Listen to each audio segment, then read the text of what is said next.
Song 24. The Conversion of a Dying Bonist. Obeisance to all gurus. Early one morning on the 8th day of a lunar month, when Jetson Milarepa was meditating at Draja Dorje Song and observing silence, a number of dakinis dressed as earthly ladies came to visit and prophesied. A silent yogi with great power of will who practices austerity, the sole lion in the midst of all this snow who sees alone samsara in nirvana. Listen to us, the 4 Dakini sisters who come to prophecy. Tomorrow in the early morning, go to the eastern shore of Baltang Lake, where people sin and sport in wanton pleasures. You, the lion of the snow mountain, should help them back into the path of virtue, guiding those who have lost their way to the right path. After conveying this message to the Jetson, the Dakinis vanished. Accordingly, the next day Milarepa journeyed eastward. On the way he met a shepherd. When the shepherd saw him walking above the ground, his feet never touching the earth, an unshakable faith toward Milarepa arose within him. He offered the Jetson his own food and asked for the teachings of Dharma, whereupon Milarepa preached on the law of karma, on the errors of samsara, on the difficulties of obtaining favorable human birth, body and environment, and lastly on the unpredictableness and inevitability of death. Convinced by these teachings, the shepherd said, "Dear Lama, your preaching has been a reminder of the great sufferings of samsara. On thinking it over, I find I have no more desire for any gain or loss, happiness or misery in this life. The sufferings which you have mentioned distress me so much that I feel I cannot bear them any longer. Please give me some instruction that can help me." "Very well," said Milarepa, "I shall teach you." The shepherd then confided to him, "I and I alone know of a secret cave called Mamoson. Please let's go there." When they arrived at the cave, the shepherd offered food and gave service to the Jetson, and then asked for the teaching that would release him from samsaric suffering. Milarepa then taught him how to meditate. Not long after, the shepherd confided, "When I am concentrating, I feel very peaceful and there is no suffering whatsoever. But when my mind begins to wander, pictures of the misery and samsara all appear before me. I can hardly bear the distressing experience of seeing them. With your great compassion, please bring me to the state of eternal happiness."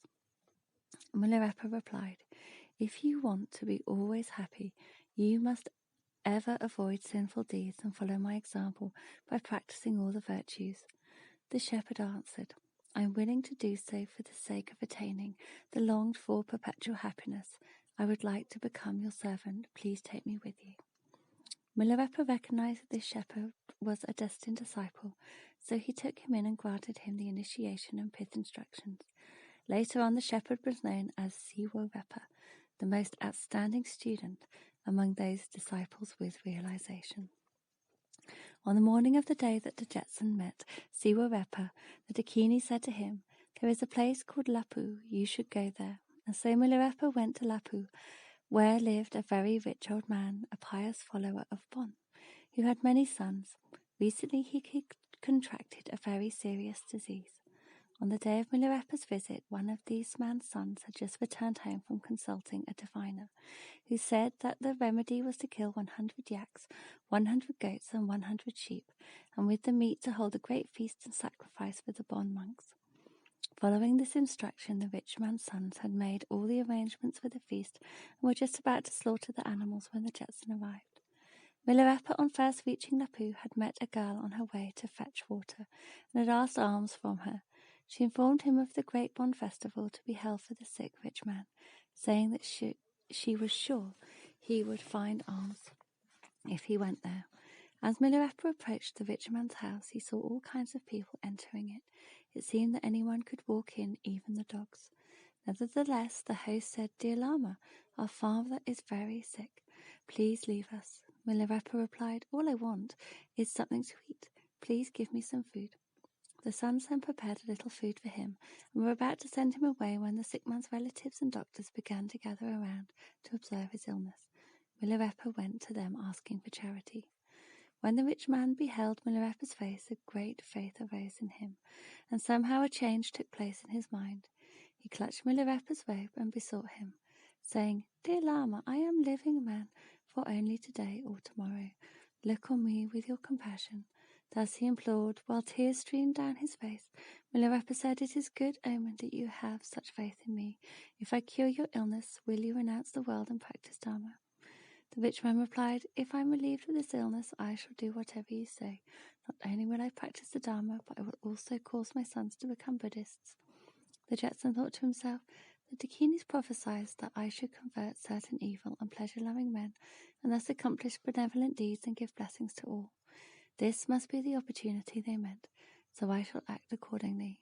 Whereupon he said to the rich man, "You may slaughter all the yaks and goats you wish, but that will not cure your illness. In fact, it will only make your situation worse. Rather, you should set all those cattle free. On the other hand, I know a method that will definitely cure you. But first, what religion do you profess?" The sick man answered, "While I do not disbelieve in Buddhism, I have always loved and placed my faith in Bon." "In that case," said Milarepa, "you should now dismiss all these Bon monks and doctors. I will perform a Bon ceremony for you, which will certainly help your recovery." To which the eldest son of the rich man added, "I propose that both the Bon monks and this Lama perform their ceremonies together. Cannot this be done?" "Your suggestion is apt," the Jetson replied, "but there are already too many doctors and too much hocus-pocus here. All this does not help. It would be better to dismiss them all." The sick man supported him by adding, "We should do what the Lama says." Accordingly, both the ritualists and the physicians were dismissed. Learning of this, the people began to murmur. "Are not the ceremony makers and doctors capable? Surely this foreign yogi can neither diagnose nor help. The sick man will probably die soon." After voicing such thoughts, they became all the more worried and distressed. The sick man asked Milarepa, "What animal, then, should we slaughter for an offering?" The Jetson said, "In the performance of my ceremony, no sacrifice is necessary. I have a Bon prayer of my own. Listen attentively." Thereupon Milarepa, chanting a Bon melody after the Bon manner, sang for the sick man the parable of the 22 family members. Su-yon, yon, yon, yon, yon, yon, ngo. In the beginning of time arose a manifestation. At that moment, as the first of all happenings, the outer objects appeared as something with attributes. The assembling of elements, the aggregations, formed the great city. The 3 realms of samsara, the inner mind which discerns, was comprehended as one with qualities. In the illuminating void awareness, thereby sprang up a myriad ideas and perceptions. This is the source of all karma and kleshas. All dwellings in this distorted, distressed world are illusory, for they are built upon forms of delusion. Because of clinging to the God and Father image, one fashions his active mind as the ego. Because of clinging to the Mother and Goddess image, one's mind pursues a myriad things. When the Mother and Father united, then were born the 12 Nidana sons and the 8 consciousness daughters. These brothers and sisters with their parents totaled 22. From the arising of this family came the 480,000 kleshas and the 360 distractions. Thus arose the 80,000 evils and hindrances and the 404 kinds of disease. This is the first chapter of my song, the chapter of the members of the family. All the 22 members are beset with illness. They are wrapped in the sickness of a blinded mind, and they suffer from a myriad afflictions. Fever inflames their upper parts, the fire of anger ever burns within them. While like yaks distraught they deeply groan, chills plague their lower parts, and churning pools of lust drive them to lechery. Scram blindness afflicts their middle parts, the dropsy of ego clinging swells and distends them. Troubled are they by subprana sickness, and choked by swollen pride. Diseased in heart, they denounce others while they praise themselves. They make their bed among the 5 poisonous desires. Surrendering their minds to the nonsense of this and that, they lose all appetite for being virtuous. With the waters of sin they thirst and vomit virtue's medicine. To the 10 directions they spit the saliva of worthless talk. They take the 8 worldly claims for clothing. Relatives of the 10 evils surround their beds. Minds clouded, they wander in the realms of distraction, longing for food and wealth. Dark and hopeless are these diseases. This is the second chapter of my song, the chapter describing sicknesses. For diseases such as these, what is the cure? Bon will help, and divination too. Thus I, the yogi, will divine for you. A messenger, the transiency of all lives, was sent to ask for a was sent to ask a divination. An expert diviner was then called, and a cushion of faith unshakable provided. The beverage of trust was mixed, and a barley heap for augury arranged. In veneration of the Dharma, the question, the inquiry into the profound teaching of Dharma was presented to the soothsayer. The augur, a proficient guru, charts horoscope of the 4 elements. He counts the rounds of years, the 12 nidanas, and also numbers the 8 trigrams, or consciousnesses. The diagrams of the 9 vehicles are drawn. A prediction of good or evil is thus made. This is the 3rd chapter of my song, this chapter of divining by the stars. Reading the chart, the soothsayer prophesies, for these 22 people the omen is bad indeed. From the time of no beginning, on the foundations of samsara and nirvana, was set up a stove of mental blindness. The host's pure manifestation was singing by words. The burner's hate and lust left behind a burning spot. Because of stove, fire, and burning spot, the wisdom Father God left the house and went to heaven. The local god of the great bliss withdrew and disappeared. The conquering god of self-awareness also went away. Because these 3 great gods withdrew, the demons could send forth afflictions. Hence arose the 8 dharmas of the world, and the pain of life came into being in samsara. Burning anger, the most dreadful demon. Stirring lust, the pernicious demoness. Blind ignorance, the fierce dragon demon. Stinging jealousy, the demon called Sanrigs. Egotism and prejudice, another named Rotlegs. Self-praise and self-inflation, the demon styled Mamo. Evil deeds and habitual thinking, the dread demon called Shendray. My host, these are the demons which afflict you. According to the divination, your life is in great danger, for whoever is born will die. According to the divination, your family affairs are not auspicious. At the end of a gathering there must be departure. According to the divination, your monetary affairs do not prosper, but the end of gain is loss. According to the divination, your dealings with your foes are not lucky, for no longer can you take the upper hand. To reverse these evil omens, let us hold a bond service. This is the 4th chapter of my song, the ominous divination of your life. Now I, the yogi, will chant a bond prayer for you. Born in its deeper teaching says, in the morning of the first day was laid the foundation of heaven's Tripitaka. The ransom was given of hearing, practice, and contemplation. The sacramental offerings of pure precept are now prepared, and the hymns of the 4 tantras now are chanted. The initiatory gift which frees from craving is presented. For the disappearance of the Father into heaven, the recognition of basic blindness is the remedy I offer. The withdrawal of the local gods of the great bliss, victory over the 4 demons, is the remedy I offer. For the absence of the conquering god of self-awareness, the ransom of self-renunciation is my offer. The evil thoughts of the 8 worldly affairs I amputate with the awareness of knife that is free from craving. To cure the lives of pain in this distressing world, I offer the balm of universal bliss. The fire-like angry demon I poison with the wisdom of the void. The lust-stirring demoness I conquer with mind essence. To quell the dragon demon of blind ignorance, I summon the 8 dragons, self-liberating forms. To the king of demons' suffocating pride, I give the heart's horn of the wisdom of the void. To conquer the sand demon's stinging jealousy, I raise the arrow scarf, the wisdom of accomplishment.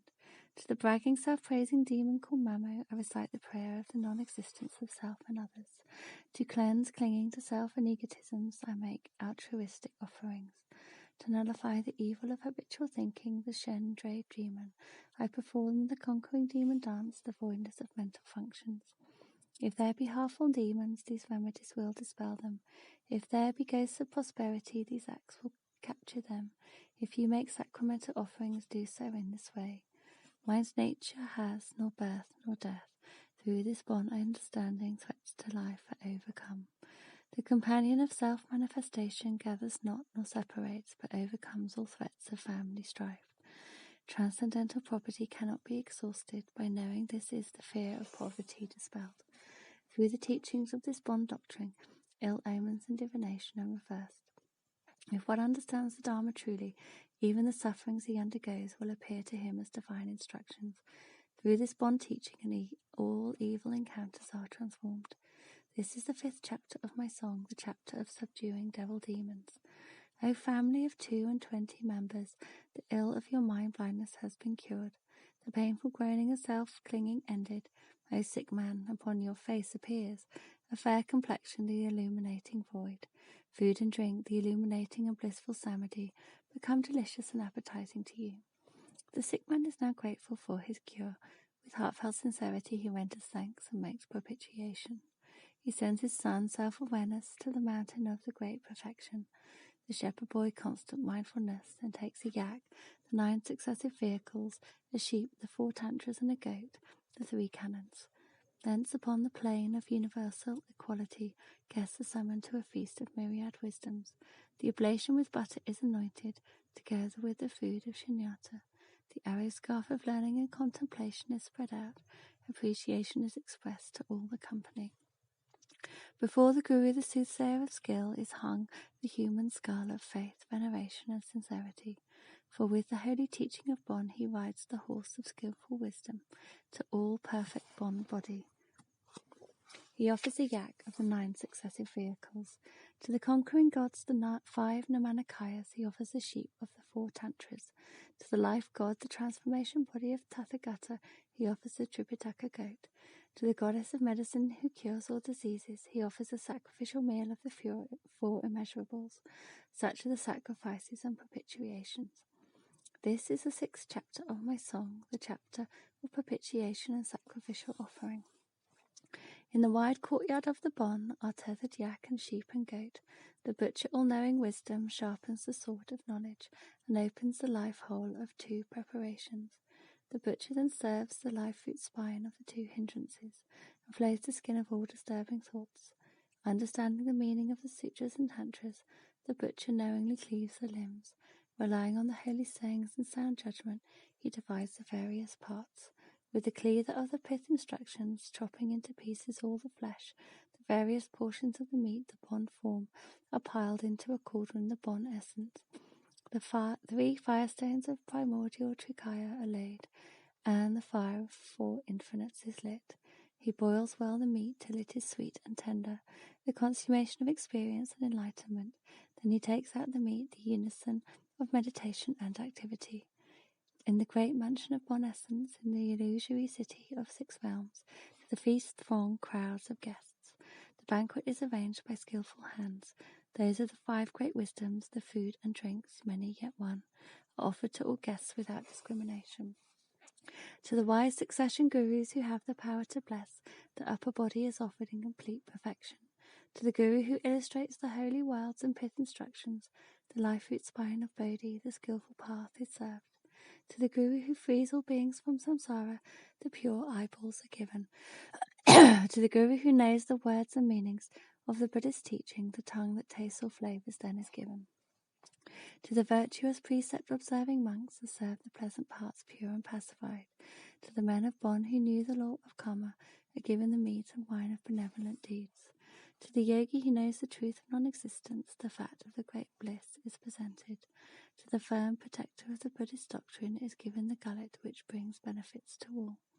To the meditator of the skillful tantric path, the upper breast of greatest rapture is presented.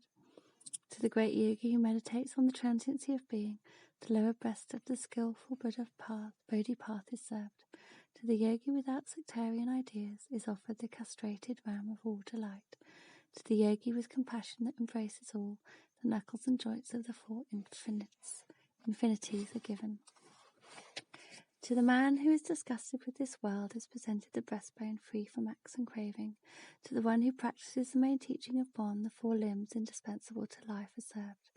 To the physician, the nourishing Bodhi mind, the backbone of this life and beyond, is offered. To all followers who are faithful and sincere, the heart, the essence of instruction, is presented. To the steadfast one who never forsakes the path of virtue is given the liver, cause and effect that never fails. To the industrious follower presented the kidneys, skill and wisdom. To beginners in the Dharma are presented the feet, the well-designed expedient truths. To the yogi who always heeds his meditation practice is given the herdsman's meat, the essential pith instruction. This is the 7th chapter of my song, the chapter that invites superior beings to a feast. Such was the feast that Milarepa served, and then the worthy guests went home. Through the universal foundation, a layer of all men is one. Their conduct and dispositions vary greatly. Therefore, to arrogant and pretentious monks is given the penis that ever clings to form. To the teacher who follows naught but words, the skinless and decayed part of the legs is served.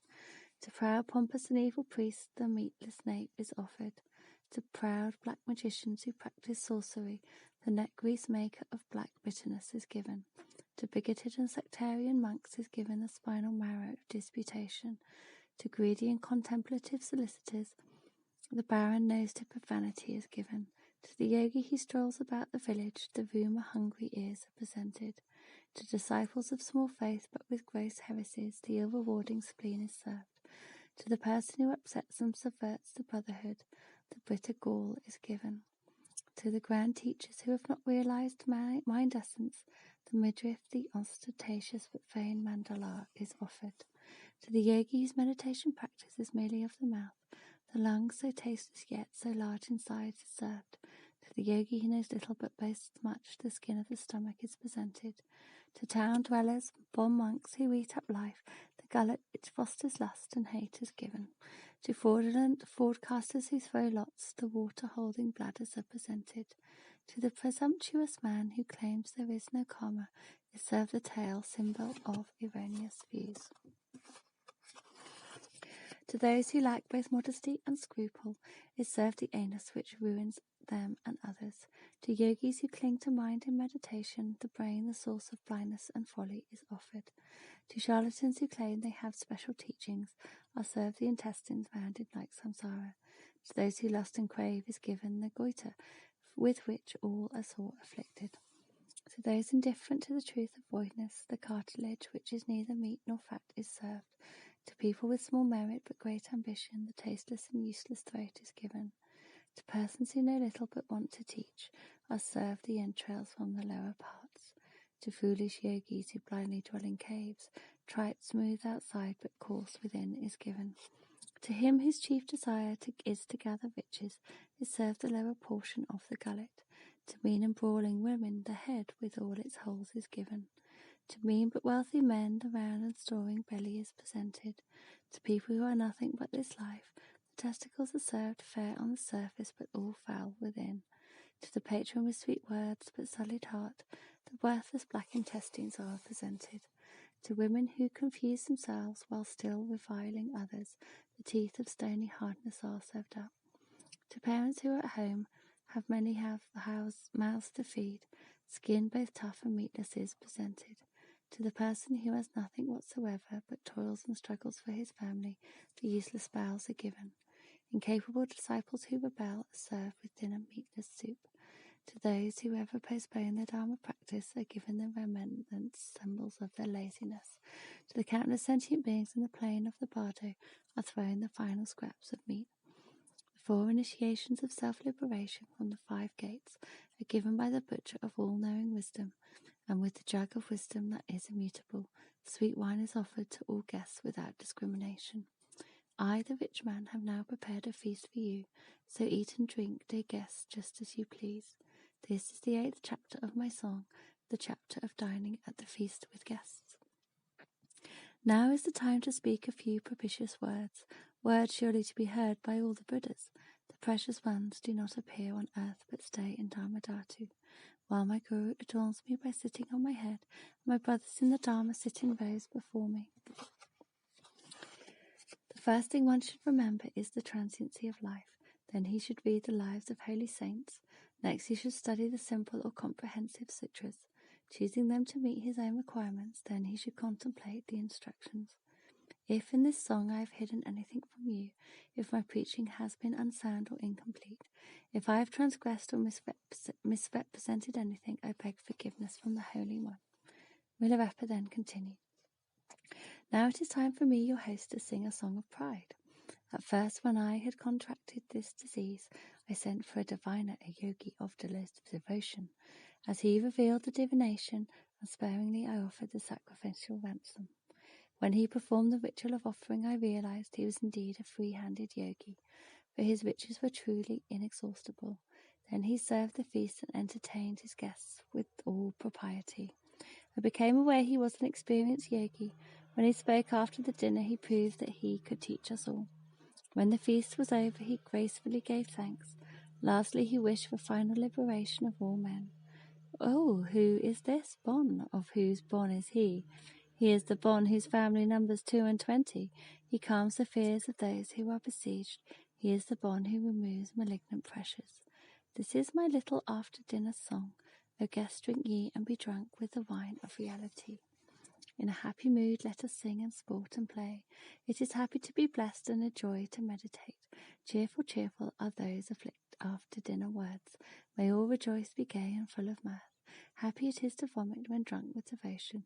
Happy to shout and cry under the blessing. Ever then be joyful and under the grace of your gurus.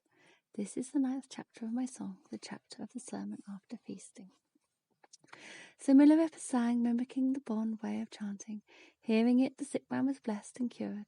Sons, daughters, servants, and friends, including some learned lamas, were so delighted that one could hardly describe their joy.